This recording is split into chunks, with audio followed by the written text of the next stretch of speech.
সিধাই থানা পুলিশের সফল গাঁজা বিরোধী অভিযান। বৃহস্পতিবার সাত সকালে সিধাই থানা পুলিশ মোহনপুরের জগৎপুর এলাকায় গাঁজা বিরোধী অভিযান চালায়।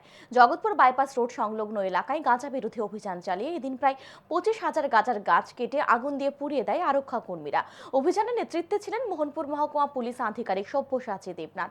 অভিযান শেষে তিনি জানান, এদিন অভিযানে পুলিশের সাথে ছিল বিএসএফ ও টিএসআর জওয়ানরা। অভিযানে প্রায় 25,000 গাঁজা গাছ কেটে আগুন দিয়ে পুড়িয়ে দেওয়া হয়েছে। এই ধরনের অভিযান আগামী দিনেও জারি থাকবে বলে জানান তিনি।